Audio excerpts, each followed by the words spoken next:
Bonjour à tous, donc nous nous retrouvons pour travailler sur la frise numérique.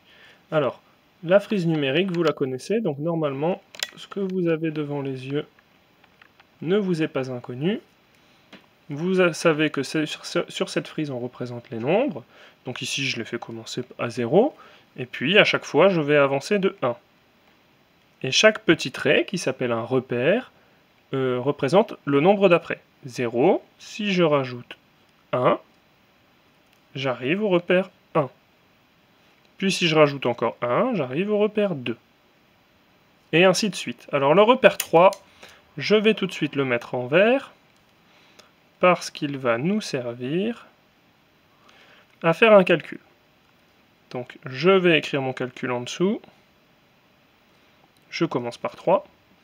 Et je vais me demander, qu'est-ce qui se passe si je n'avance pas de 1, mais si j'avance de 2. Si je fais plus 2. 3 plus 2, c'est égal à combien? Donc ici, ce repère-là, vous voyez, j'essaye de le mettre un peu en rouge. À combien est-ce que j'arrive? Pour compter, vous avez vu qu'on pouvait compter le repère qui manque, donc 3, 4, 5. J'arrive à 5. D'accord? Jusque-là, pas de souci.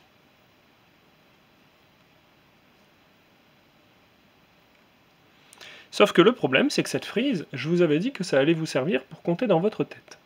Alors, c'est difficile d'imaginer une frise comme ça dans sa tête. Vous avez vu tous les repères qu'il y a? Chaque fois, j'avance de 1. Bon, c'est un peu difficile. Donc ce que je vous propose aujourd'hui, c'est d'apprendre à imaginer une frise plus simple. On va faire le même calcul. Donc je fais une frise plus simple. Est-ce que j'ai besoin de mettre tous les repères? Non. Les repères avant 3, ils ne servent à rien. Donc je vais tout de suite commencer à 3. Voilà. Je vais mettre 3 à peu près par là. Et puis après, est-ce que j'ai besoin de mettre ce petit repère là au milieu? Pour l'instant, il ne m'intéresse pas. Moi, ce que je veux, c'est je suis à 3 et j'avance de 2. Je fais plus 2. Où est-ce que j'arrive? Je n'ai pas forcément besoin de dessiner ce repère. Il y en a qui le savent par cœur. 3 plus 2, combien ça fait? Ils peuvent tout de suite écrire combien ça fait sur ce repère. D'autres ont peut-être besoin de réfléchir. Pour réfléchir, on a déjà appris plusieurs manières. Je vais vous en montrer deux par exemple. La première, c'est d'imaginer les constellations du dé. Donc en vert au début, j'ai 3. Donc je vais dessiner 3. Et puis je dois rajouter 2. Donc je vais rajouter 2. Et vous voyez que ça fait bien 5. Certains connaissent également la manière de compter avec les boîtes. Ce sont des boîtes de 5.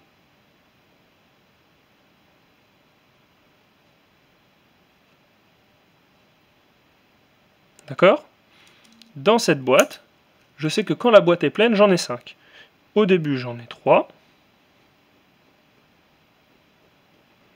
Et puis, je vois tout de suite que si je rajoute 2, comme on me le demande, eh bien la boîte sera pleine. Donc j'arrive bien à 5. Vous voyez que pour compter avec cette frise, je n'ai pas besoin d'avoir les autres repères. La réponse, c'est 5.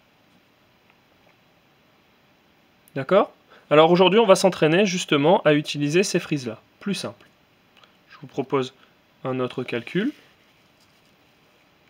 Alors, on va faire une nouvelle frise. Ici. J'avance.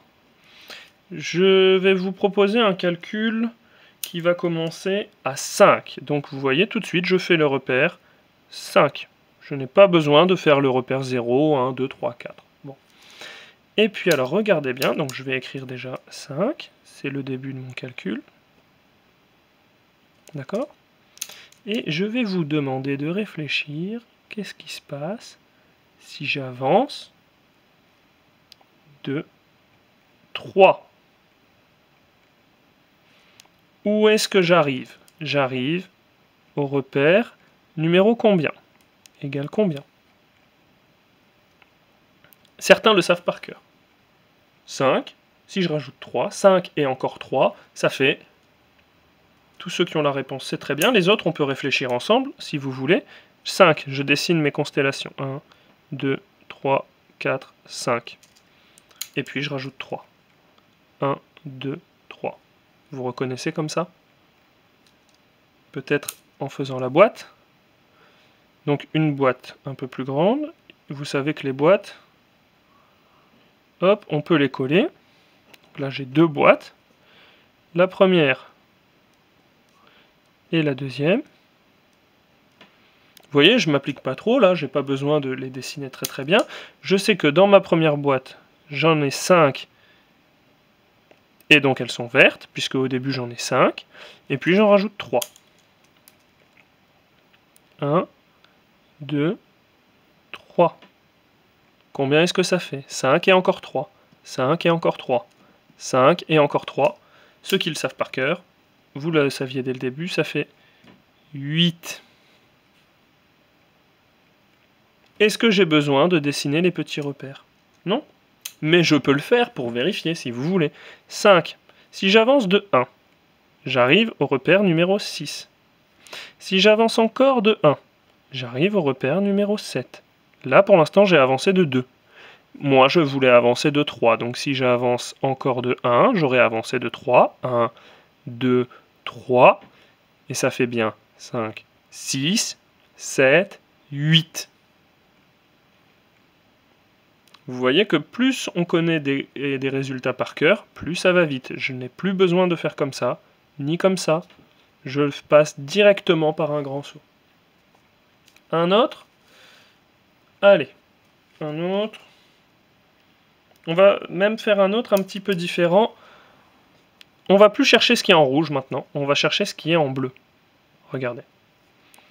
Je fais une grande frise. Ok? Et puis maintenant, je vais partir... Allez, je vais partir du nombre 6. Ok? 6. Je ne sais pas de combien je vais avancer. 6. Je ne sais pas de combien je vais avancer. Je vais mettre plus quelque chose. Et je vais faire un grand saut. Mais je ne sais pas de combien. C'est ce que je vais vous demander de trouver. Plus combien. Mais à la fin, je veux arriver sur un repère très particulier. Je veux arriver sur le repère 10. Alors là, peut-être qu'il y en a qui savent déjà de combien je dois avancer. Je vais vous montrer qu'on n'a pas besoin de dessiner les petits repères. Moi, pour l'instant, je ne sais pas combien il y a de repères entre le 6 et le 10. Par contre, 6 plus quelque chose, ça fait 10. Je sais que c'est un complément à 10. Et normalement, je les connais par cœur. Si je ne les connais pas par cœur, allez, on va le faire rapidement. Je dessine mes constellations, ou je les imagine dans ma tête. 6, 5 et encore 1. Et combien il faut que j'en rajoute pour arriver à 10? Ben, il faut que j'en rajoute 1, 2, 3 et 4. Vous venez de trouver la réponse. Si je fais ma petite boîte, mes deux boîtes collées,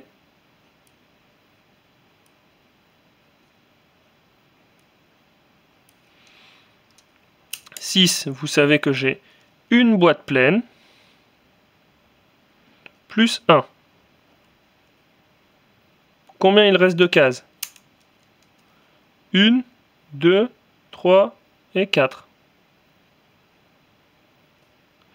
Donc c'est bien la réponse. Je sais que là, je dois avancer de 4.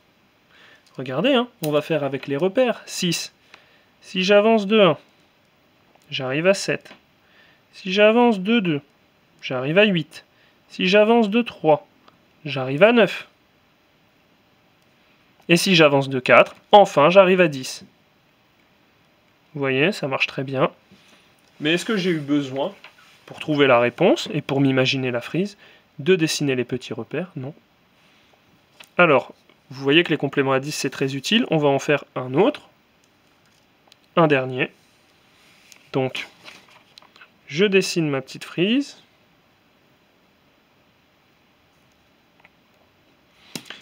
Un facile. Allez. Je pars de 7. combien... Moi, je veux faire un grand saut. Et ce grand saut, je veux qu'il m'amène, toujours pareil, au repère 10. Je peux écrire mon calcul. 7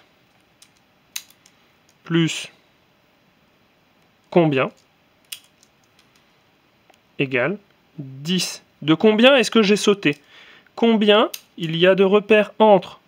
Combien j'ai avancé? 7 pour aller à 10. Normalement, vous devez savoir qu'il faut rajouter 3. C'était la bonne réponse. D'accord? Alors, on vérifie en créant les repères. 7. Si je rajoute le repère 8, ça fait 1.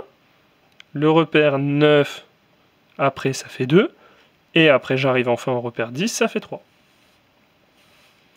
Donc, vous voyez que là, on vient de voir une frise un peu plus simple. On n'a pas besoin de mettre tous les repères.